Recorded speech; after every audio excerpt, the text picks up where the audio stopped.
Hey everybody, this is Grace. This is my second time to try to start this, but I'm going to start off with saying that I am not a voice, what I would consider a voice of authority on these topics. I am a social and behavioral scientist, and let's just say I'm not exactly in the beginning stages of learning of it, but I do not consider myself as a voice of authority. So don't take it as though this is law, this is rule, this is whatever. But anyway, now, even though I have had someone in my life, my whole life, I'm 59 years old, who's on the autism spectrum, that does not mean that I am a voice of authority on this topic. I'm not. Just because I have one doesn't mean I know all. Okay? Like I said, I am a social and behavioral scientist. Now, also, I have things in myself, that I consider as, that I'm another thing I'm going to talk about is these people calling themselves empaths and people calling themselves highly sensitive people. Now, I have things that I'm highly sensitive to, and just recently I noticed that some people are saying that people who are on the autism spectrum have this too. This is what reminds me, this is one thing recently that reminded me that nobody should diagnose themselves and or others. If they are, they shouldn't diagnose themselves anyway, like in something like this, but others, because there could be so many different reasons for why a person has a symptom of any kind of disorder. In Psych 101, that's what they teach. Do not, at least the ones I've known about, they teach, do not diagnose just because a person has symptoms. And yeah, some people think that they're taking Psych 101, and then suddenly they are a psychologist, and suddenly they're capable, they have the rights to diagnose. No, it's not here. You see what I'm saying? Okay, I was kind of a little irritated back then. There's somebody behind me. Okay, it's daylight. Total daylight here. Bright sunshine and all. And there's somebody behind me had their lights on bright. And it was still bothering me. Speaking of being highly sensitive. Now, hey, there's something I can segue into this. I am highly sensitive to light because of a medication I'm on, and I've been on it for many years, for blood pressure. Okay, you see, let's think about that. There's an example. Don't judge because of that. And don't say, oh, this falls under this, and therefore she has that. No, it doesn't work that way. There's a whole lot more behind it. And now, what I didn't know, and it seems strange to me, because I do recall something about this, about people who are counselors who are making diagnoses. I have to think about that. Okay, anyway, now I don't diagnose anybody, so like I said, I'm not a voice of authority on any of this. So don't take it as though it is. Don't take it because, oh, you have this, and oh, therefore, any of that stuff. No form of counseling advice, anything along that line. Some people need to hear that repeatedly. Maybe. Anyway, then now more about the highly sensitive. Myself, like, I'm nearsighted. I have to wear glasses to see far a distance. I have since I was 10 years old. 10 years old. Since I've been 10 years old. Since I was 10 years old, I've been wearing glasses. Boy, let me get that out. But and just more recent years, I've had to have a separate kind of glasses. Whoa, you're about to get in a wreck, crazy person. Wow, real life happens in the middle of a video. That was crazy. But I've had to wear glasses, anyway, to get back to this, for reading. They actually call them computer glasses. See, I don't need the glasses to see up close. But as far as like the distance between myself and the computer, because I'm older, yeah, I have to have what they call computer glasses, and to read. So I have to take my regular glasses off to read. Seriously, to put on the computer glasses to see on the computer. So, yeah. Okay, so something like that. That's pretty much thought of as, no biggie. I have never heard anybody use that to diagnose somebody with some kind of mental, psychological, cognitive, or whatever kind of disorder. I've never heard that. And I might be surprised one day. But now, as far as hearing, I can hear things that are far distance that other people don't hear until like I can hear a train or something.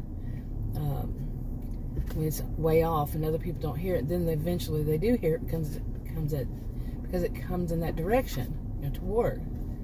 Oh boy, this is a mess. One car is going to get passed at a time, and that person's telling people to go around. Come on.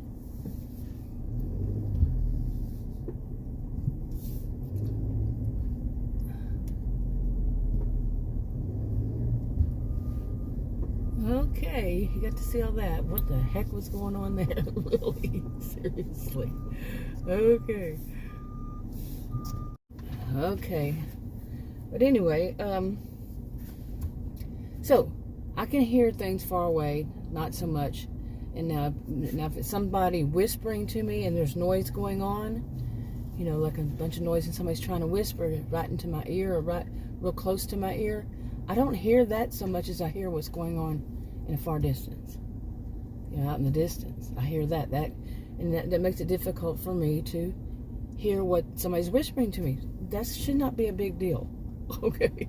That part of it, because if this is a really noisy place and somebody's whispering, think about it. Okay, now are you gonna go? Okay, let's see how this goes. Okay, I had to I went into a parking area that hopefully they didn't want to charge me. I didn't get any ticket or anything, but it said unreserved parking. And I wish I had known there was a way to get out of there other than turning right back around. But anyway, it was a mess. What is it? You get to a certain part, and then all of a sudden, everything becomes a mess. Including somebody riding my tail through. I just turned into this shopping center, and they turned in behind me and got right on my tail. And then they parked in a disabled parking spot, but I don't think they have those anymore. I don't know. The person didn't seem disabled. I don't know. See, that's not my business. None of my business. But to ride my tail, that is my business. You don't do that. I'm sorry. No tailgating. I don't care. You don't tailgate. Period. See, now there's something else somebody might use to diagnose. That I actually stick to rules.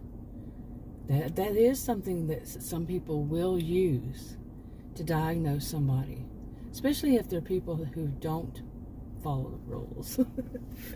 That's been my experience, when they don't follow the rules. Yeah. But some of it does kind of fit into some things. That a person sticks to rules, or they think in the way, I think that it's part of a particular type. There's so many. I'm not in a voice of authority, remember. So many different types of people on the autism spectrum, and what they do differently, from what I understand. But I understand that this could be one of them, that they hear something.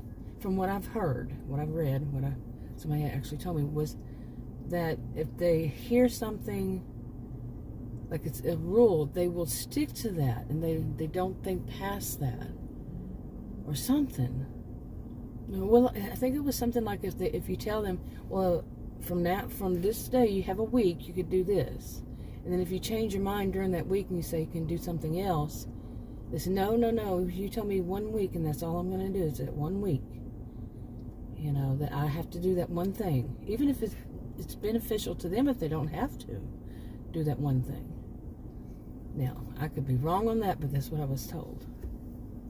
Okay, maybe I should try to finish this video. But some of the things that people say about being highly sensitive, like I'm also highly sensitive to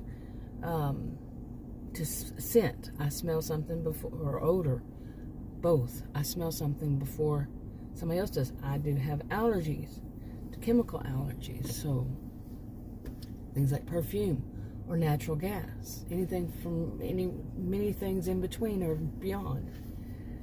Yeah, I'll smell them earlier. Would somebody use that? You see? I mean, there's so many things that people can use and they should not be diagnosing. Okay, now sometimes I understand that people want to get into their mind that maybe a person has this so they can be more sensitive to that person or, more understanding. But as far as diagnosing and then telling people or something like, I don't know, or using it against them, it's not for you to do. I've had to recently explain to people some things along this line. I don't know why I'm irritated. I guess because that person, oh my tail, no. Freaking, anyway. But plus I'm trying to do this video. But as far as an empath, my view on it, and I've never seen anything scientific that's been written or studied or anything about people who are empaths. People who are empathetic, yeah. Okay, you can be empathetic and other people can lack empathy. Like narcissistic people. Some, there's a lack of empathy there, and so on and so forth. Should you be diagnosing? No. But because somebody lacks empathy in something. But for some that also this could be also used. Okay, let me just get to that. It could also be used to diagnose. But is it? Or is it just what somebody wants it to be? Oh my goodness. Like I said, I am no expert on this. Don't take it as anything expert. Not a voice of authority. None of that. But so kind of basically join me on my research on this matter.